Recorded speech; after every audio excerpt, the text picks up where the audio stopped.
¿Cuál es el mejor argumento que podemos presentar a nuestros hijos para que sigan al Señor en un mundo que está terriblemente descompuesto? De eso hablaremos el día de hoy. El reto de hoy. Acompáñanos en esta conversación dinámica para entender mejor cómo vivir nuestras vidas a la manera de Dios. Y toma el desafío para llevarlo a la práctica en tu vida diaria, aceptando el reto de hoy. Hola, ¿qué tal? ¿Cómo están? Somos Julio e Iván Contreras y te mandamos un fuerte abrazo, un gran saludo desde el reto de hoy día. Jueves. Ya llegamos a jueves. Jueves, increíble. Pasa la vida. Rápido. A eso te iba a decir, pasa en TNT también, no sé qué debía contestar a eso. Estamos estudiando Hijología 2. Hijología 2 es realmente el tema el título de la serie, pero el tema es... Estamos viendo cómo crear hijos en circunstancias verdaderamente difíciles. Sí. Porque hay un paquete de circunstancias ideales que Dios quisiera que tuviéramos, pero que regularmente no tenemos. Correcto, como vimos el lunes. Vimos el lunes eso, ¿verdad? Y ojalá que todos estemos con el objetivo claro de procurar estas circunstancias tanto como no sea posible. Sí. Y no sé si lo dijimos el otro día, pero nunca es malo recordarlo. Las cosas buenas de la vida, las cosas buenas de la Biblia, las cosas buenas de la realidad espiritual requieren del camino largo. Sí. No es algo que pasa de la noche a la mañana. O sea, no vas a sacar un curso de 8 horas, ¿verdad? Sí. Sino que es largo. Entonces hay que trabajar para que esas circunstancias se den y entendiendo que a veces eso toma 10 años. Mira, y yo o más. He pensado en algo cada vez que comenzamos el programa y se me pasa decirlo después, que cuando hablamos de criar hijos, porque así es el título de nuestra serie, Hijología, cómo criar hijos en Hijología 2. Hijos en circunstancias verdaderamente difíciles. No solo es la parte, algunos piensan que la crianza es cuando estamos hablando de niños pequeños. Pero es en su adolescencia, es cuando, en su adultez e incluso con algunos que ya han salido de la casa, que yo estoy de acuerdo que ahí no sería crianza, pero es como influenciarles. Sí, o sea, cuando estamos hablando es el trato con los hijos, por supuesto, los valores que se fortalecen cuando es pequeño son importantes, pero es el trato de la vida con los hijos. Es esta relación de padres a hijos. A mí me gusta, en inglés hay una palabra para eso, que no la tenemos en español, lamentablemente, es la palabra parenting. Ah, sí. Parenting, o sea, está haciendo, y los que hacen parenting lo hacen toda la vida, o sea, hasta que... Dicen, sea parenting a su papá. No, pero es lo que decían nuestros papás, ¿verdad? Nuestra mamá, saludos a nuestra madre, pero lo que decía, yo voy a ser tu madre toda la vida, ¿verdad? Sí, entonces, sí es cierto, la relación cambia, la dinámica de la relación cambia, pero de alguna forma los papás haremos bien en entender cómo seguir influenciando a nuestros hijos cuando ya están adultos. Ahora, hemos visto varias cosas. Hemos visto que en este juego de circunstancias no ideales aparecen algunos rayos de esperanza en la Biblia que nos permiten ver el futuro con tranquilidad. Claro. Por ejemplo, vimos el caso de... Con tranquilidad, pero con muy pendientes. Sí, que tranquilidad no quiere decir dejadez. Sí, o sea, correcto. Son dos cosas diferentes. Pero vimos que el caso de Timoteo es criado por una madre creyente y un padre que no es creyente. Sí. Entonces algunos dicen, mi esposo no es cristiano, yo no sé cómo criar a mis hijos porque es muy difícil, él es bien complejo. Y probablemente es complejo, pero no es imposible. No es imposible. Aprendimos que no es imposible. Es más difícil. Es más difícil. Es que las circunstancias ideales no están. Sí. Entonces todo va a ser más difícil. Sí. Y esa es la regla de un montón de personas. Vimos la sabiduría de Loida la sabiduría de Eunice para meter a su mamá Loida en la ecuación de alguna manera. La influencia de la palabra, la influencia de otros medios. Ahí, la iglesia. En Hechos 16 vemos la iglesia ahí de alguna forma presente en la vida del joven Timoteo. Entonces, esa es un rayo de esperanza. Yo creo que para quienes nos escuchan y nos ven que tú eres la mamá de hijos y no está el papá presente o el papá no es creyente o al revés. Ahora yo conozco algunos casos donde él es creyente, la mamá no es creyente y a veces la mamá ni está. Sí. Y ¿es imposible? No es imposible. No. ¿Es difícil? Sí, es difícil. Y buscamos de asociarnos con otros, la importancia de la Biblia y la importancia de un testimonio que inspire. Exactamente. Ahora, lo que comenzamos a ver ayer tiene tantas aristas. Ayer empezamos a hablar cómo a veces criamos a nuestros hijos en una sociedad o en un medio o en una un micro, ¿cómo diría? Microcosmos. Un microentorno que es bien opuesto a lo que la Biblia enseña, a lo que Dios quiere. Sí. Y que la gente, como dice aquel versículo, el que anda entre la miel, algo se la pega, y el que anda con lobos a aullar aprende, que ese creo que está en Eclesiastes. No, ninguno de los dos es el versículo, pero es cierto, es cierto. El medio nos influencia tremendamente. Y Camarón que se duerme amanece todo mojado como si el Chavo del Ocho. Amanece en el cóctel. Mira, algunos están viviendo en medios dificilísimos. Y tú hiciste muy bien la referencia. A veces pensamos que cuando hablamos de esto estamos hablando del que vive en Europa, en un medio bien contrario, o en Estados Unidos, que ese es otro pensamiento importante. Que a veces uno habla de Estados Unidos, y Estados Unidos es un montón de diferentes microcosmos. Sí, claro. Que ahí sí uno tiene que pensar bien dónde irse. Sí, El que está pensando en emigrar a Estados Unidos, pensarlo bien. Pensarlo bien, pero hay lugares que están mucho más contaminados, sí, y hay otros lugares donde son mucho más conservadores. Sí. Entonces uno tiene que pensar bien para dónde irse. Pero, dicho lo dicho, hay lugares donde hay buenas iglesias, hay lugares donde no hay buenas iglesias. Eso sería para mí. Si yo me tuviera que ir a Estados Unidos, lo primero que averiguaría es a este lugar que estoy pensando a irme. Hay un lugar, no solo existe una iglesia de tal fe y doctrina. No solamente es eso, existe una buena iglesia o no, ¿verdad? Con nosotros trabajo por muchos años y todavía tenemos una relación de amistad fuerte. Un misionero que vino al país estando joven, Lance Grush. Y Lance vino y fue parte de Nebraska. Nebraska, exacto, de Omaha. Y él estuvo ministrando en la popa por muchísimos años. Yo tuve el placer de casarle. Y un hombre grande, ¿verdad? Vino para aprender grande de tamaño, pero estaba jovencito cuando vino. Yo me acuerdo cuando conocí a los papás, dos señores, pero fabulosos, ¿verdad? Y entonces platicando con ellos me dicen, es que nosotros éramos de esta otra denominación toda nuestra vida. Sí. Y cuando nuestro hijo llegó a los 11 años, vimos que este grupo donde nosotros estábamos, que estábamos contentos, nosotros estábamos muy contentos, no tenía nada para nuestros jóvenes, no tenía nada para él.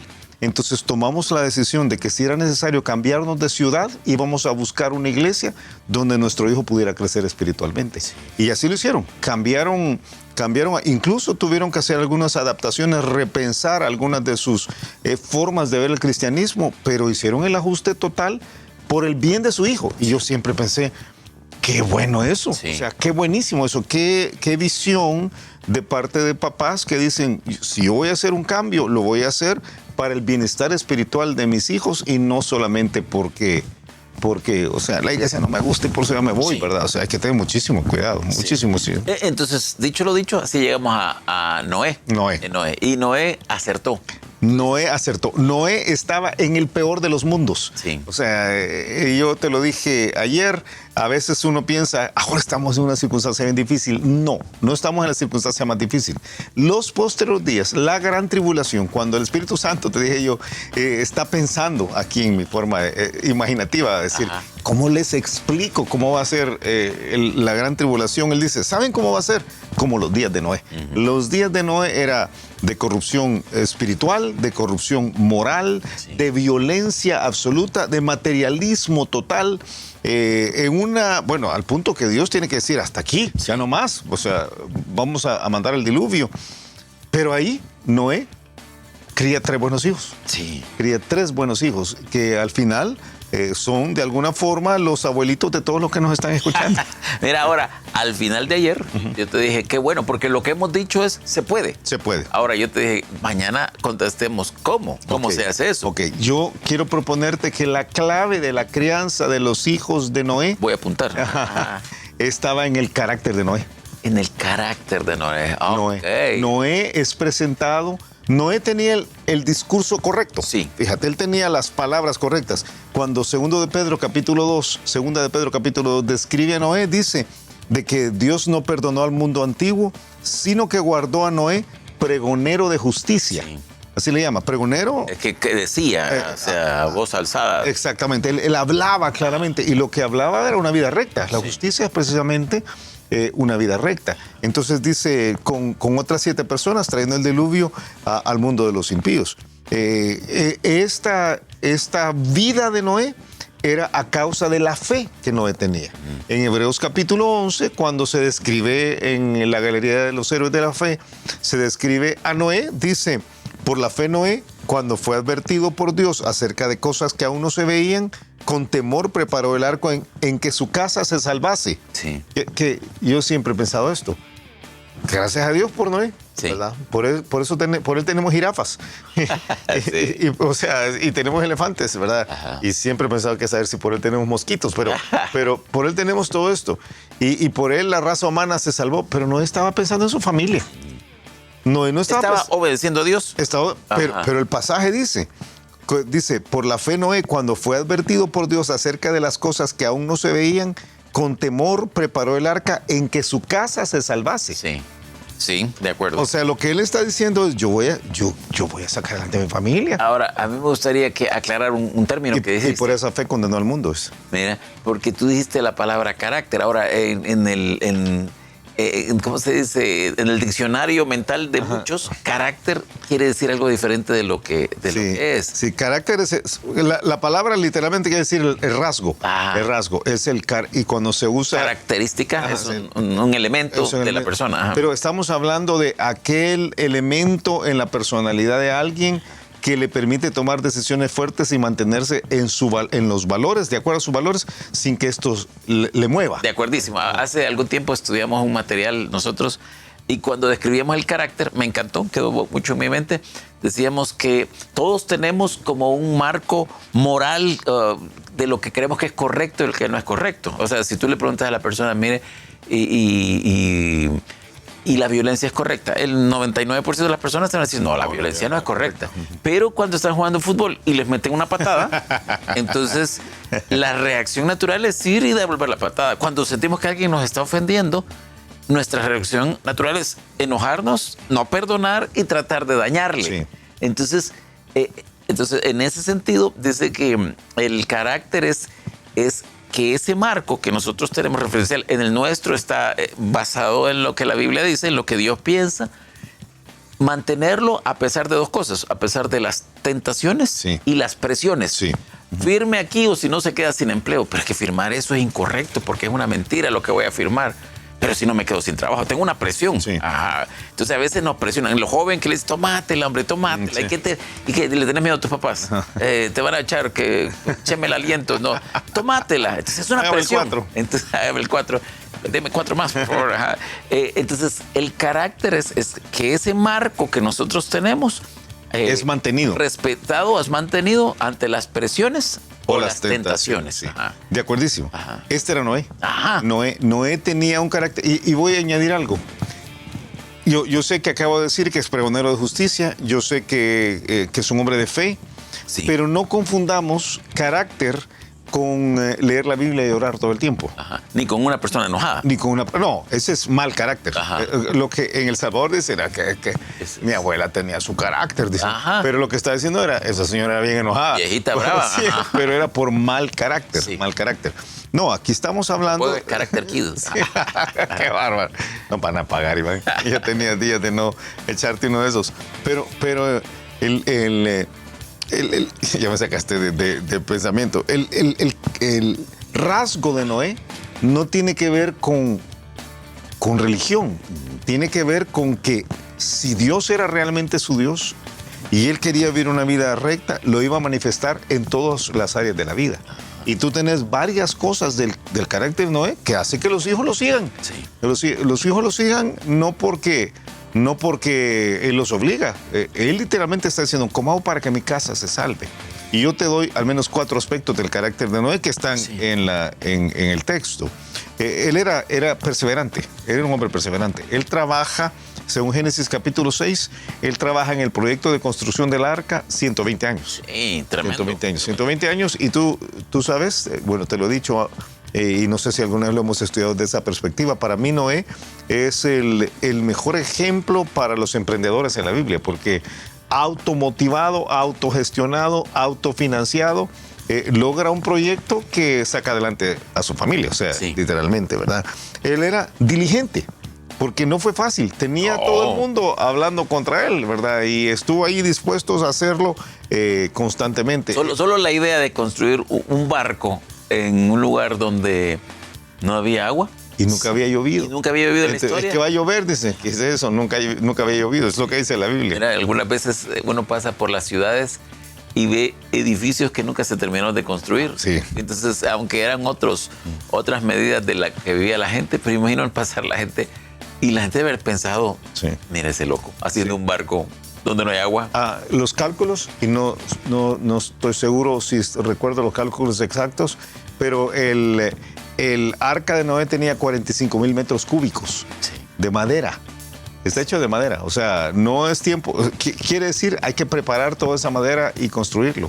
Y dice que lo hace junto con sus hijos. No fue como la película. No, para nada. Como el Todopoderoso. Mira, solo te digo un sueño ahí antes que digas, porque creo que esto que vas a decir es importantísimo. Me encantaría algún día hacer el arca. Ese es un sueño en mi vida. Sí, en Kentucky la han hecho. En Kentucky es la principal atracción del estado. Sí. Algún día me gustaría ir primero, pero ese sería un sueño. Kentucky, comemos pollo de un solo. Mira, Noé además era confiable. Claro. O sea, cuando una persona es diligente y es perseverante, se vuelve confiable. Sí. O sea, si el hijo sabe que lo que el papá dice lo va a hacer, lo va a cumplir. Lo va a cumplir.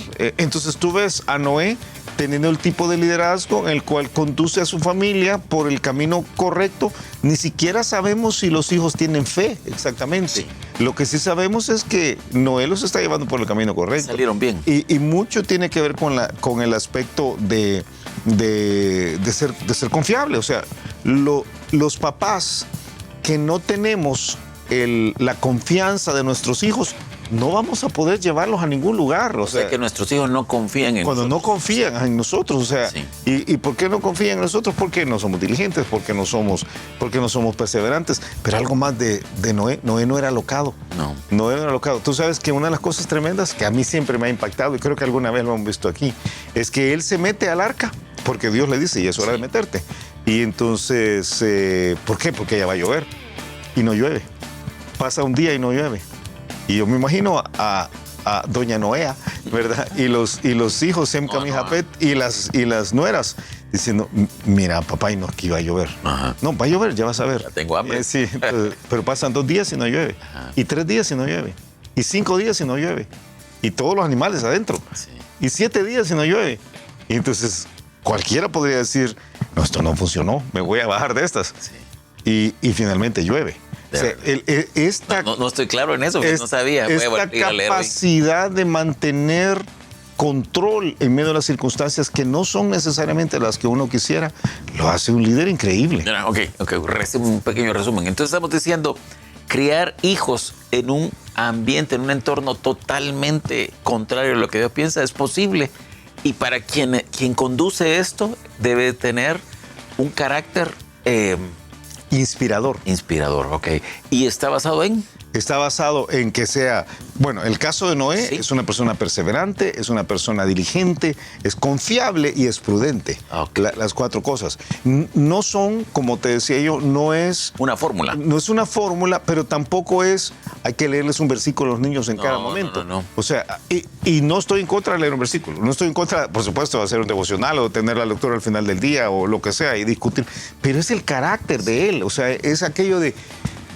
Mi papá tiene razón, hombre. Mi papá tiene razón. En medio... Lo cumple, lo dice y lo inspira. Sí, lo hace y lo inspira. Sí, o sea, es esta parte de cuando no existe esto y tienes los demonios allá afuera, las hijas de Dios y los hijos de los hombres y la violencia y todo lo demás, nuestros hijos están perdidos. Están perdidos. Tiempo. Escuchamos el reto de hoy. El reto es entender que para criar hijos en una circunstancia en la cual la sociedad entera está en contra de Dios, presentando los valores contrarios a Dios. El arma principal, además de la palabra de Dios, por supuesto, es la transformación en nuestro propio carácter como papás y presentarnos como ejemplo. Eso es lo que le dice de todas maneras Pablo a Tito. Le dice Pablo a Tito, le dice, hey, preséntate tú como ejemplo.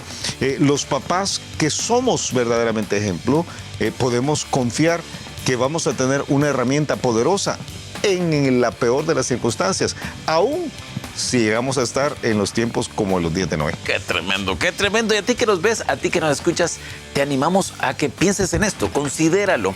Cuando el entorno es muy contrario, que sucede ahora, no necesariamente en vecindarios, pero a veces en las escuelas, en el internet, en redes sociales, muy contrario. Pero alguien puede ver, si es el papá o la mamá es especial, pero a veces es un hermano, es un tío, alguien referente que uno puede decir, la vida de este funciona porque lo que dice, lo que pregona, lo que vive, inspira que se puede seguir lo que Dios dice. No hay un argumento válido contra el carácter del hombre y de la mujer que están verdaderamente siguiendo a Dios.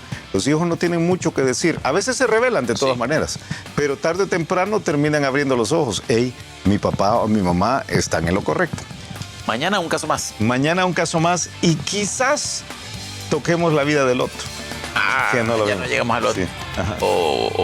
Bueno, pues hablemos. Que pases un excelente día y nos escuchamos mañana a la misma hora. Gracias por habernos acompañado y ahora te animamos a que aceptes el reto de hoy en tu vida. Nos encontraremos de nuevo en el reto de hoy.